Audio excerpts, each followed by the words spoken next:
Պարոն Քոչարյան, ես ձեր պատասխաններից մի քանի հստակեցումներ պարզապես, ոչ թե հարց։ Նախ ընտրությունների մասնակցության հետ կապված դուք չբացառեցիք համագործակցությունը Մերձևովի հետ։ Բայց տեսեք, Նարեկ Կարապետյանը հայտարարել է, որ նախկին իշխանության ներկայացուցիչներին, նախկին նախագահների թիմերի հետ չի համագործակցելու։ Դուք ինչպես եք պատրաստվում համագործակցել մի թիմի հետ, որը չի պատրաստվում համագործակցել։ Երկրորդը, դուք պատերազմի մասին խոսեցիք, իշխանությունը մշտապես ձեզ մեղադրում է, որ ռազմական բալանսը խախտվել է ձեր իշխանության օրոք։ Եվ երրորդ հստակեցումը, դուք նշեցիք, որ քաղաքական ակտիվությունը, նախընտրական ակտիվությունը կսկսվի հունվար, փետրվարից։ Դուք ինչ եք կարծում, արդյոք ճիշտ է այդքան ուշ, որովհետև եւ բողոքեցիք, որ օրակարգը լցվում է իշխանական օրակարգով, իշխանության թելադրած օրակարգով։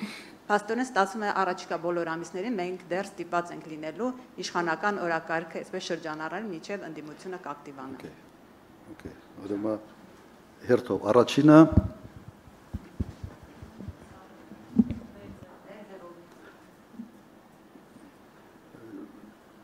ինչքան գիտեմ իրենք այդպես չեն ասել։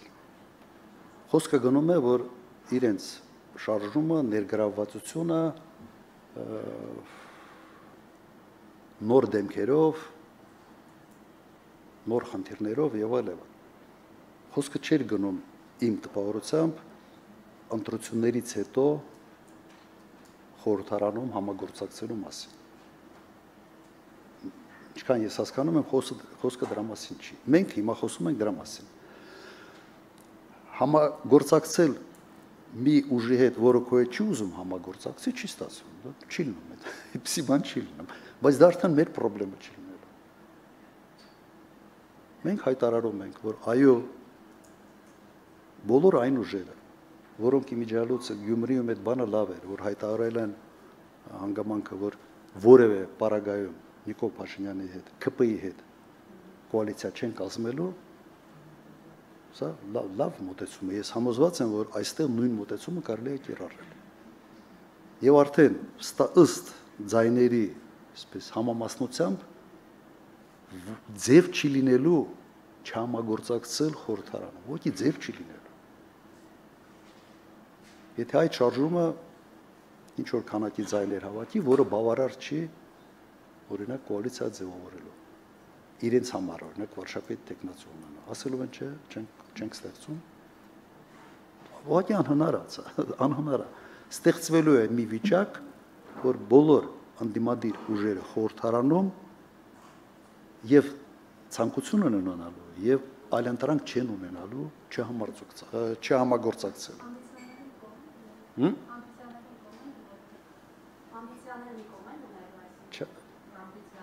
Ես ձեզ ասում եմ, որ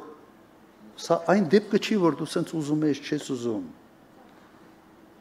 Սա այն դեպքն է լինելու, որ դու ստիպված ես լինելու գնալ համագործակցության։ Հիմա եթե Գյումրիում Մարտունը եւ Վարդան Օկասյան գնացել են համագործակցության, ոնց դա կատարվեց։ Այս ընդդիմադիր դաշտում այդ կարգի, այսպես ասենք, վերաբերմունք բացասական իրար նկատմամբ ոչ մեկը չունի։ Դրա համար պետք է ավելի լավ պատկերացնենք, թե ինչ process-ի մեջ ենք մենք լինելու։ Հիմա ռազմական բալանսը։ Ես չգիտեմ ինչ տվյալների վրա հենված որևէ մեկը կարող է ասել, որ ռազմական բալանսը խախտվել է իմ ժամանակ։ Որտեղից է այդ տվյալները։ Նիկոլ Փաշինյանի հայտարարությունը դա հիմք է ձեզ համար։ Բացարձակապես սուտ։ Մենք ոչ միայն ունեինք ռազմական բալանս, մենք ունեինք զգալի առավելություն մարտունակության նաև տեսանկյունից։ Որովհետև միայն զենքերի քանակը չի, դիրքերի վիճակն է, տեղանքն է, ով է հարթավայրում, ով է ավելի բարձունքների վրա, այդ ամբողջը նաև զենքերով, զինամ, ամեն ինչով մենք ունեինք էական առավելություն Ադրբեջանի զինված ուժերի հանդեպ։ Եվ դրա համար այն ժամանակ այդ ոտնձգությունը չկար։ Բայց նայենք Նաև եթե դուք մի հատ փորձեք ուսումնասիրեք, թե մենք մեզ Ադրբեջանի նկատմամբ ինչպես ենք պահում, դուք կտեսնեք, որ ես երբեք թույլ չեմ տվել ինձ որևէ հայտարարություն, որը կարող է Ադրբեջանի ժողովրդին ինչ-որ ձևի վիրավորել, երբեք։ Երբեք չենք նույնացրել Ադրբեջանը Թուրքիայի հետ։ Երբեք։ Միշտ փորձել ենք հենց առանձին պահել։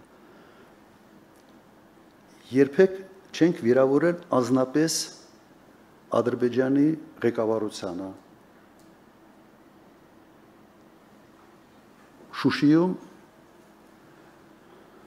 ինագուրացիա չենք արել։ Կարող խնդիրներ չի կտրել։ Հատկապես ինձ համար էլի ես համ բանում էի, համ Ղարաբաղում էի նախագահ, համ Հայաստանում։ Չենք արել, որովհետև հասկանում էինք, որ ամբողջ Ղարաբաղը իրենց այդքան չէր հետաքրքրում, ինչքան Շուշին։ Որովհետև Շուշին ոչ միայն մեզ համար է մշակութային ժառանգություն որպես կարևոր, ոչ պակաս իրենց համար։ Միգուցե մի բան էլ ավել։ Հասկանում եք, որ դա զգայուն հարց է եւ այդ զգայուն հարցին պետք չի կպնել։ Այն ինչ որ ես ասացի, ամբողջը 18 թվականից հետո արվեց Ադրբեջանի դեմ։ Ամբողջը, sense ամբողջ փաթեթով, sense դա կարելի է մի բան անել, մի դասակիրք ստեղծել, թե ինչ չի կարելի անել զինադադարի ժամանակ։ Թուրք-ադրբեջանական տանդեմ, LS1, N1 եւ այլ պրովոկացիաներ սահմանում հյուսիսում կպնելով անմիջապես Ալիևի ընտանիքը, ժողովրդարություն, ընդ դիկտատուրա եւ այլ, լավ մենք չենք տեսնում, որ ընտանեկան բանակառություն ունդ է։ Մեր ինչ գործ։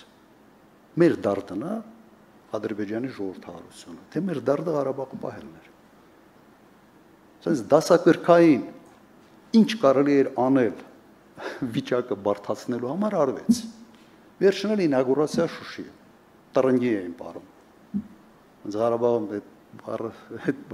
պարդավատ բառ չէ էլ օգտագործում։ Հիմա է սա։ Եվ